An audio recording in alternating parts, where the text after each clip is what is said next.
Assalamualaikum warahmatullahi wabarakatuh. Baiklah, perkenalkan nama saya Miftah Khaira dengan NIM 22053031. Saya dari Konsentrasi Ekonomi Koperasi, Departemen Pendidikan Ekonomi. Tujuan dari video ini saya buat yaitu untuk memenuhi tugas akhir mata kuliah Ekonomi Islam. Baiklah, di sini saya akan sedikit menjelaskan mengenai materi perkembangan lembaga moneter di Indonesia.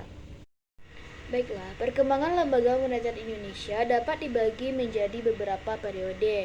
Yang pertama yaitu pada periode 1811 hingga 1953. Pada periode ini, lembaga moneter di Indonesia diwakili oleh The Javaasche Bank atau DJB yang merupakan bank sentral Hindia Belanda.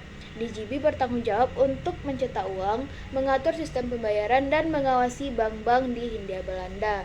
Yang kedua yaitu pada periode 1953 sampai 1965.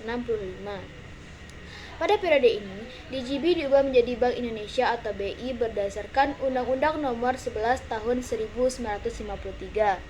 BI memiliki tugas dan wewenang yang lebih luas dari DJB, yaitu untuk menetapkan dan melaksanakan kebijakan moneter, mengatur dan menjaga sistem pembayaran, serta mengatur dan mengawasi bank-bank di Indonesia. Baiklah, selanjutnya yaitu pada periode tahun 1965 sampai 1998. Pada periode ini, Bank Indonesia mengalami berbagai perubahan termasuk perubahan struktur organisasi, sistem moneter, dan kebijakan moneter. Pada tahun 1965, Bank Indonesia diubah menjadi Bank Sentral Tunggal di Indonesia. Dan pada tahun 1971, Indonesia mengadopsi sistem kurs mengambang. Dan pada tahun 1983, Bank Indonesia mulai menerapkan kebijakan moneter yang lebih ketat untuk mengendalikan inflasi.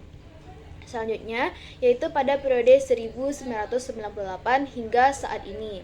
Pada periode ini, Bank Indonesia telah mengalami berbagai perubahan untuk menghadapi berbagai tantangan, termasuk krisis keuangan Asia pada tahun 1998, krisis global pada tahun 2008, dan pandemi COVID-19 pada tahun 2020. Pada tahun 1998, Bank Indonesia diubah menjadi lembaga independen yang bebas dari campur tangan pemerintah. Pada tahun 2004, Bank Indonesia mulai menerapkan kebijakan moneter yang lebih terintegrasi dengan kebijakan fiskal. Pada tahun 2020, Bank Indonesia menerapkan kebijakan moneter yang ekspansif untuk mendukung pemulihan ekonomi dari pandemi COVID-19. Selanjutnya kita akan masuk kepada permintaan input, di mana permintaan input itu adalah jumlah input yang diinginkan oleh produsen untuk memproduksi barang atau jasa tertentu. Tentunya permintaan input ini dipengaruhi oleh berbagai faktor, termasuk yaitu yang pertama ada permintaan output, di mana semakin tinggi permintaan output, maka semakin tinggi pula permintaan input yang dibutuhkan untuk memproduksi output tersebut. Yang kedua yaitu ada harga input, di mana semakin rendah harga input, maka semakin tinggi pula permintaan input yang dibutuhkan. Yang terakhir yaitu teknologi, di mana teknologi yang lebih efisien dapat mengurangi penggunaan input dalam memproduksi output tertentu. Selanjutnya kita akan masuk kepada penawaran input, di mana penawaran input adalah jumlah input yang tersedia di pasar. Tentunya penawaran input ini juga dipengaruhi oleh berbagai faktor, termasuk yang pertama itu adanya harga input. Semakin tinggi harga input, maka semakin tinggi pula penawaran input yang tersedia di pasar. Yang kedua itu adanya biaya produksi input, di mana semakin tinggi biaya produksi input, maka semakin rendah pula penawaran input yang tersedia di pasar. Yang terakhir yaitu subsidi. Subsidi ini dapat meningkatkan penawaran input dengan mengurangi biaya produksi input. Baiklah, selanjutnya kita akan masuk kepada hubungan penentuan harga input non-manusia.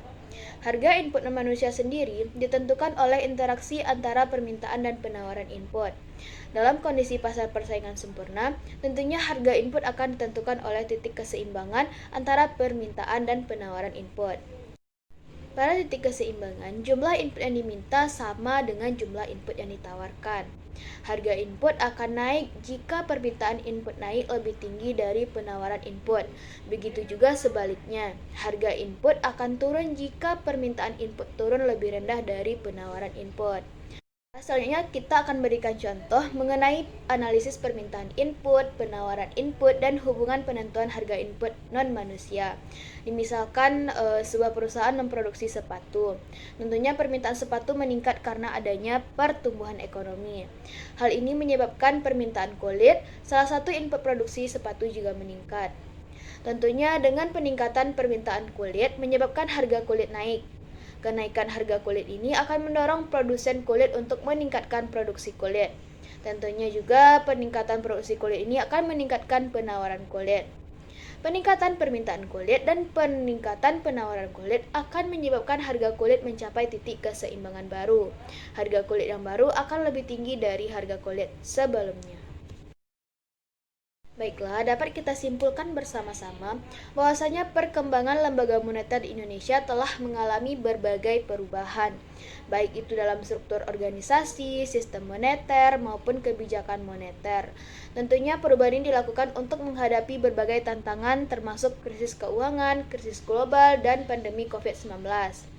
Analisis permintaan input, penawaran input, dan hubungan penentuan harga input non-manusia dapat digunakan untuk memahami bagaimana harga input ditentukan. Harga input ditentukan oleh interaksi antara permintaan input dan penawaran input.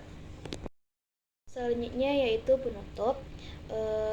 Jika ada dari teman-teman yang ingin bertanya, silahkan mengisi di forum diskusi nantinya atau di kolom komentar di YouTube.